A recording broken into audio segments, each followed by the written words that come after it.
Assalamualaikum warahmatullahi wabarakatuh. Jadi kami dari kelompok 6 akan membahas tentang senyawa kompleks.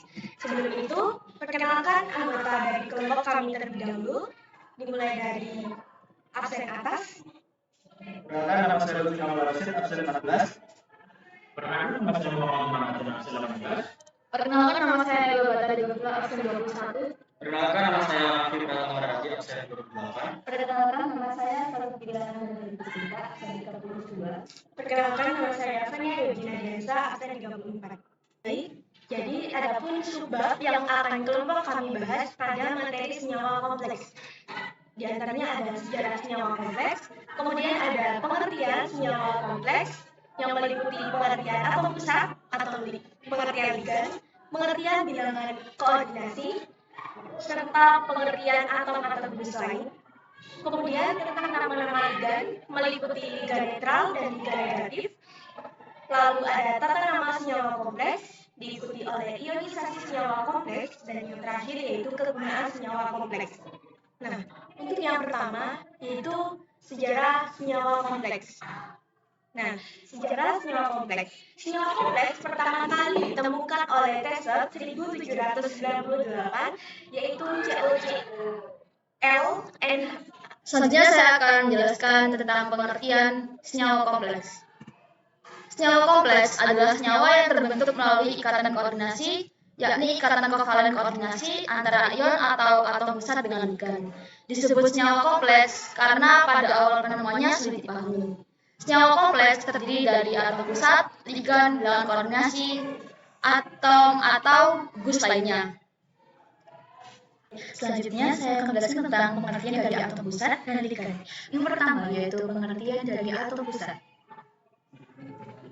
Atom pusat dalam senyawa koordinasi adalah atom tengah yang berperan sebagai asam Lewis, umumnya berupa logam, terutama logam-logam transisi. Atom pusat unsur transisi memiliki orbital kosong yang menerima pasangan elektron bebas dari ligan untuk membentuk ion kompleks.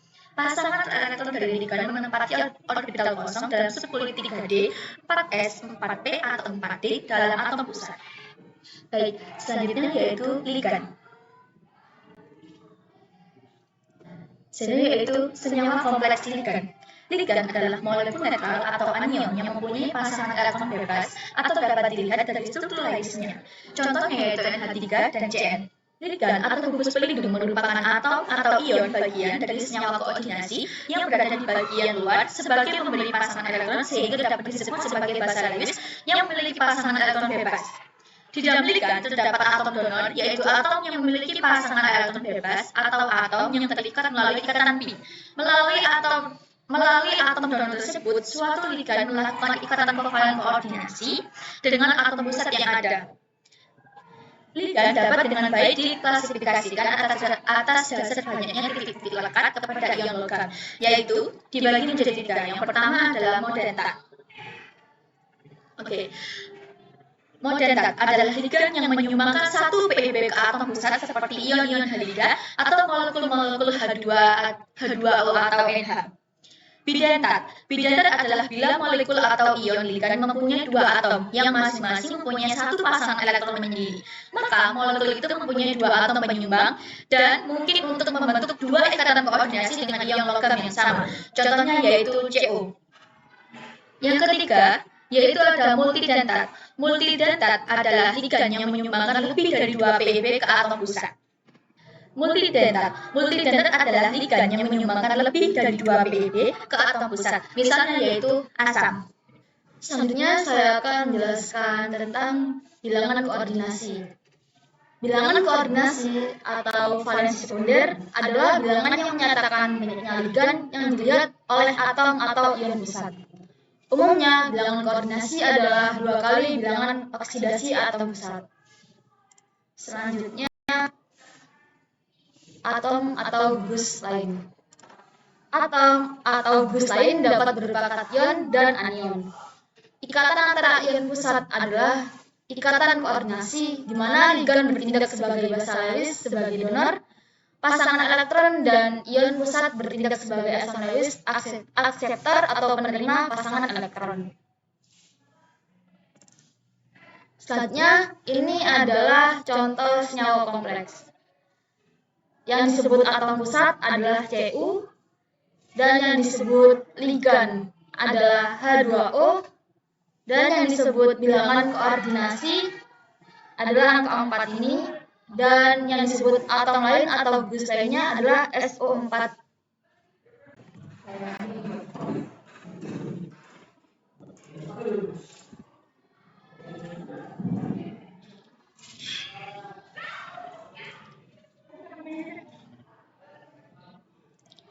Nah, jadi adapun subbab yang akan kelompok kami bahas pada materi senyawa kompleks ini, diantaranya yang pertama ada sejarah senyawa kompleks, kemudian ada pengertian dari senyawa kompleks, meliputi pengertian atom pusat, pengertian ligan, pengertian bilangan koordinasi, dan pengertian atom atau gus lain.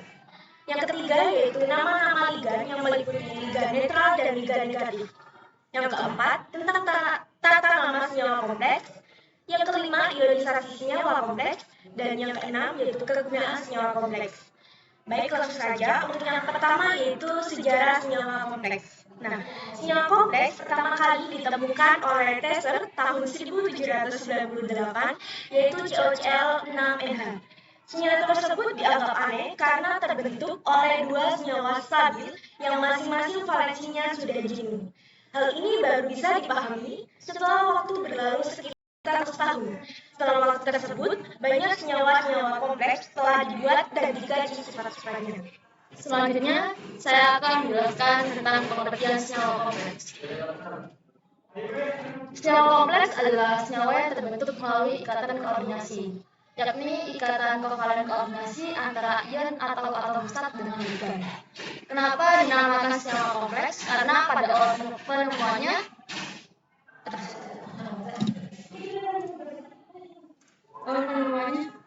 sederhana.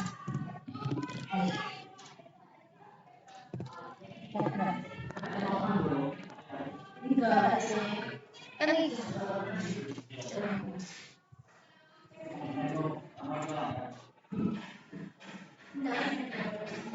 Selanjutnya saya akan menjelaskan tentang pengertian senyawa kompleks.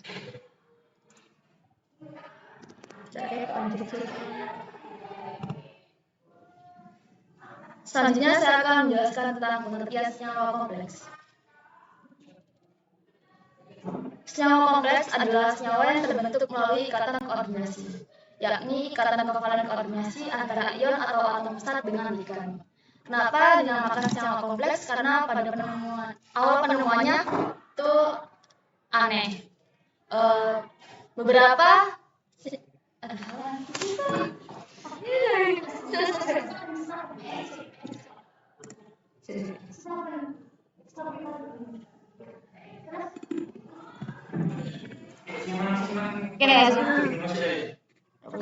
Yang berikutnya adalah nama-nama ligan.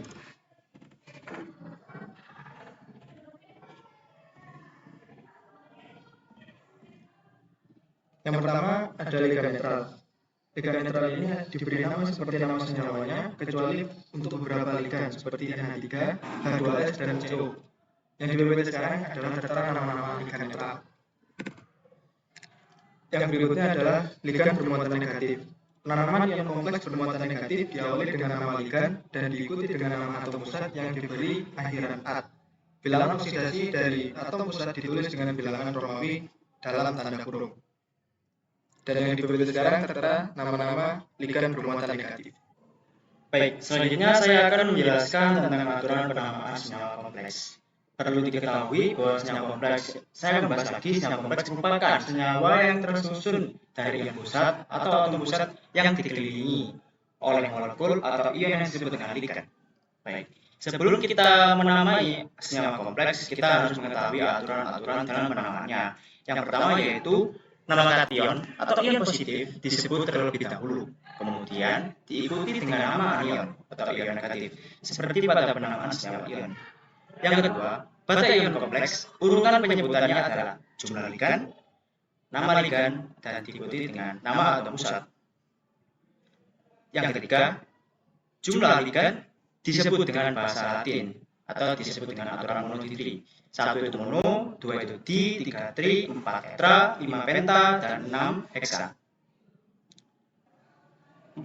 Nama ligan ditambah dengan akhiran O dengan cara yang pertama, ligan-ligan yang berakhiran ida diganti dengan O. Yang kedua, ligan-ligan yang berakhiran it atau at diganti dengan ito dan ato. Yang ketiga, ligan netral diberi nama sesuai nama molekulnya dalam bahasa Latin, bukan dalam bahasa Indonesia. 5. Nama atom atau atom pusat. Yang pertama, jika ion kompleksnya bermuatan negatif, nama atom pusat diberi akhiran at. Kedua, jika ion kompleksnya tidak bermuatan atau bermuatan positif, tidak ditambahi akhiran. Yang keenam, bilangan oksidasi atom pusat ditulis dengan angka Romawi dalam kurung setelah nama atom pusat. Perlu saya tambahin juga, jika ligannya lebih dari satu macam, urutan penyebutannya dimulai sesuai dengan urutan abjad nama depan dari ligan tersebut. Untuk penamaan kation kompleks, itu yang pertama harus menulis ion, diikuti dengan awalan, diikuti dengan ligan, diikuti dengan atom pusat dalam bahasa Indonesia, dan diikuti dengan bilox AP atau bilox atom pusat. Seperti contohnya CuNH3 4 kali 12. Jadi kita tulis pertama awalnya yaitu ion, terus awalannya ini kan CNH3 4 kali. 4 itu kan tetra. Dan NH3 ini ligannya itu amin. Jadi bisa tulis ion tetramin. Nah, dan atom pusatnya yaitu Cu dalam bahasa Indonesia itu yaitu tembaga. Dan bilox AP-nya yaitu 2. Jadi namanya yaitu ion tetramin tembaga 2. Untuk anion kompleks itu sama seperti anion kompleks, tapi atom pusatnya itu dalam sebutan Latin. Contohnya FeCN6 3-min. Yang pertama kita tuliskan dengan ion sama saja seperti tadi. Yang kedua yaitu awalnya yaitu 6 kali Cn6, 6 itu heksa, dan Cn itu dalam ligannya itu siono. Jadi ditulis dengan ion heksasiono, dan Fe karena tadi besi dalam bahasa Indonesia tidak boleh, jadi ganti Latin. Jadi dalam bahasa Latin itu diganti karat. Dan untuk bilox AP-nya yaitu 3. Jadi namanya yaitu ion heksasiono Fe3. Untuk ion kompleks, aturan penamaannya itu sama.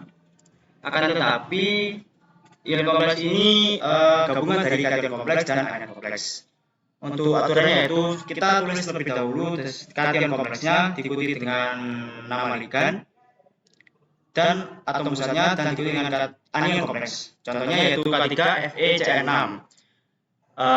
Di sini kan kationnya yaitu kalium. Kita tulis kalium, dan sama tadi yaitu Cn6 itu kan atom pusatnya ferat 6, jadi 6 heksa.